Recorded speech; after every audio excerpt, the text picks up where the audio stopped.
Satellite bus ನಿಲ್ದಾಣದಲ್ಲಿ ಕಾಕಿ ಕೋಟೆ. Mysuru ರಸ್ತೆಯಲ್ಲಿರುವಂತಹ satellite ನಿಲ್ದಾಣದಲ್ಲಿ ಪೊಲೀಸರು ಬಿಗಿ ಭದ್ರತೆಯನ್ನು ಒದಗಿಸಿದ್ದಾರೆ. ಪೆಂಡಾಲ್ ಹಾಕೊಂಡು ಕುಳಿತಿರುವಂತಹ ದೃಶ್ಯಗಳು ಕಂಡು ಬರ್ತಾ ಇದೆ. ಒಂದು ಕೆಎಸ್ಆರ್ಪಿ ವ್ಯಾನ್ ಪೊಲೀಸರ ತುಕಡಿಯನ್ನ ನಿಯೋಜನೆ ಮಾಡಲಾಗಿದೆ. ಪೆಂಡಾಲ್ ಹಾಕೊಂಡು ಕಾವಲು ಕಾಯ್ತಾ ಇದೆ ಕಾಕಿ.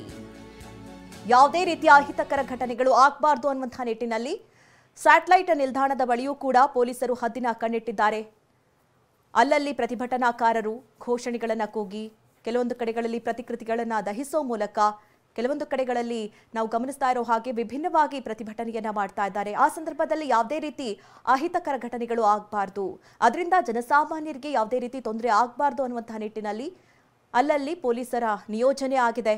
ಪೆಂಡಾಲ್ ಹಾಕೊಂಡು ಪೊಲೀಸರು ಕಾವಲು ಕಾದು ಕುಳಿತಿದ್ದಾರೆ. ನೀವು ನೋಡಬಹುದು ದೃಶ್ಯಗಳನ್ನ. ಸ್ಯಾಟಲೈಟ್ ನಿಲ್ದಾಣದ ಬಳಿ ಇರುವಂತಹ ದೃಶ್ಯಗಳಿದು. ಈಗಾಗಲೇ ಒಂದು ಕೆಎಸ್ಆರ್ಪಿ ತುಕಡಿಯನ್ನು ಕೂಡ ನಿಯೋಜನೆ ಮಾಡಲಾಗಿದೆ.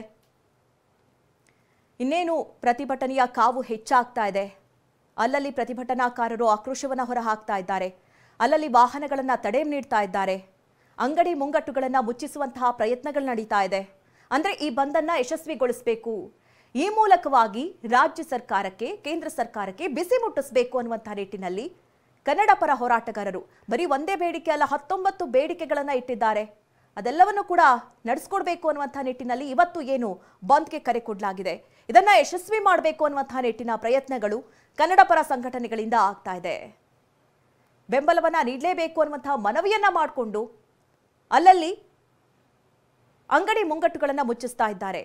ಹೀಗಾಗಿ ಪೊಲೀಸರು ಇನ್ನೇನು ಈ ಪ್ರತಿಭಟನೆ ಕಾವು ಹೆಚ್ಚಾಗೋಕ್ಕೂ ಮುನ್ನ ಪೊಲೀಸರು ಕೂಡ ಎಚ್ಚೆತ್ತುಕೊಂಡಿದ್ದಾರೆ. ಹೀಗಾಗಿ ಅಲ್ಲಲ್ಲಿ ಬೀಡು ಬಿಟ್ಟಿರುವಂತಹ ಪೊಲೀಸರು ಯಾವುದೇ ರೀತಿ ಗಲಾಟೆ ಗದ್ದಲಗಳು ಆಗಬಾರ್ದು ಅನ್ನುವಂತಹ ನಿಟ್ಟಿನಲ್ಲಿ ಕ್ರಮವನ್ನ ಕೈಗೊಂಡಿದ್ದಾರೆ. ಅದರಲ್ಲೂ ರ್ಯಾಲಿ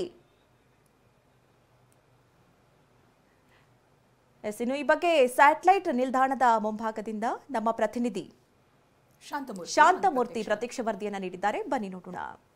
ಕನ್ನಡ ಪರ ಸಂಘಟನೆಗಳು ಇಂದು ಕರೆ ನೀಡಿರುವಂತಹ ಕರ್ನಾಟಕ ಬಂದ್ಗೆ ಮಿಶ್ರ ಪ್ರತಿಕ್ರಿಯೆ ವ್ಯಕ್ತ ಆಗ್ತದೆ. ಸದ್ಯ ಬೆಂಗಳೂರಿನ ಸಾಕಷ್ಟು ಕಡೆಗಳಲ್ಲಿ ಈಗಾಗಲೇ ಪೊಲೀಸ್ ಕೂಡ ಅಲರ್ಟ್ ಆಗಿರುವಂತದ್ದು. ಯಾವುದೇ ರೀತಿಯ ಅಹಿತಕರ ಘಟನೆ ನಡೆಯದಂತೆ ಖಾಕಿ ಪಡೆ ಕೂಡ ಅಖಾಡಕ್ಕೆ ಇಳಿದಿದೆ. ಸದ್ಯ ಮೈಸೂರು ರಸ್ತೆಯ ಸ್ಯಾಟಲೈಟ್ ಬಸ್ ನಿಲ್ದಾಣದ ಸಮೀಪ ಪೊಲೀಸರು ಬೀಡು ಬಿಟ್ಟಿರುವಂತದ್ದು.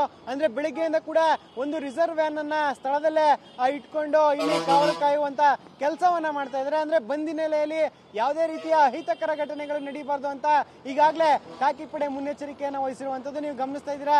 ಈಗಾಗಲೇ ಸರ್ವ ಸನ್ನದ್ಧರಾಗಿ ಪೆಂಡಾಲ್ ಅನ್ನ ಹಾಕೊಂಡು ಸ್ಥಳದಲ್ಲೇ ಬೀಡು ಬಿಟ್ಟಿದ್ದಾರೆ. ಜೊತೆಗೆ ಒಂದಷ್ಟು ಪೊಲೀಸರು ಕೂಡ ಇಲ್ಲೇ ಇರುವಂತದ್ದು. ಅಂದ್ರೆ ಹೆಚ್ಚಿನ ಸಂಖ್ಯೆಯಲ್ಲಿ ಬಸ್ಗಳು ಕೂಡ ಇಲ್ಲಿಂದ ಓಡಾಟವನ್ನು ನಡೆಸುತ್ತೆ.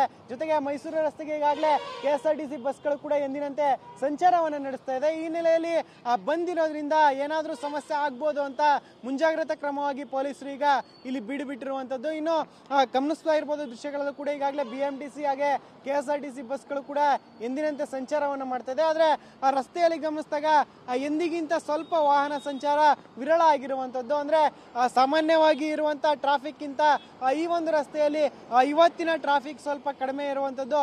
ಇದು ಬಂದ್ಗೆ ಒಂದು ರೀತಿಯಲ್ಲಿ ಪ್ರತಿಕ್ರಿಯೆ ಸಿಗ್ತಾ ಇದೆಯಾ ಅನ್ನುವಂತ ಸೂಚನೆಯನ್ನ ಕೂಡ ಕೊಡ್ತಾ ಇದೆ. ಮತ್ತೊಂದು ಕಡೆಯಲ್ಲಿ ಪೊಲೀಸರು ಕೂಡ ಈಗಾಗಲೇ ಯಾವುದೇ ರೀತಿಯ ಅಹಿತಕರ ಘಟನೆ ಎದುರಾಗಬಾರ್ದು, ಜೊತೆಗೆ ಯಾವುದೇ ಸಂದರ್ಭದಲ್ಲಿ ಏನಾದ್ರೂ ಅಹಿತಕರ ಘಟನೆ ಆದ್ರೆ ಅದನ್ನ ತಡೆಗಟ್ಟುವಲ್ಲಿ ನಾವು ಸಫಲರಾಗಿದ್ದೀವಿ ಅಂತ ಈಗ ಫೀಲ್ಡ್ಗೆ ಬಂದಿರುವಂತದ್ದು. ಒಟ್ಟಿನಲ್ಲಿ ಇವತ್ತಿನ ಕರ್ನಾಟಕ ಬಂದ್ಗೆ ಖಾಕಿ ಪಡೆ ಕೂಡ ಸಾಕಷ್ಟು ಅಲರ್ಟ್ ಆಗಿದೆ. ಯಾವುದೇ ರೀತಿಯ ಅಹಿತಕರ ಘಟನೆ ನಡೀಬಾರ್ದು, ಜೊತೆಗೆ ಎಲ್ಲೇ ಯಾವುದೇ ಭಾಗದಲ್ಲಿ ಯಾವುದೇ ರೀತಿಯ ಸಮಸ್ಯೆ ಆಗಬಾರ್ದು ಅಂತ ಈಗ ಪೊಲೀಸ್ ಇಲಾಖೆ ಕೂಡ ಫೀಲ್ಡ್ಗಿಳಿದು ಕೆಲಸ ಮಾಡುವಂತ ಕೆಲಸವನ್ನ ಮಾಡ್ತಾ ಇರುವಂತದ್ದು. ಕ್ಯಾಮ್ರಾ ಪರ್ಸನ್ ಗಿರೀಶ್ ಜೊತೆ ಶಾಂತಮೂರ್ತಿ, ಟಿವಿ9 ಬೆಂಗಳೂರು.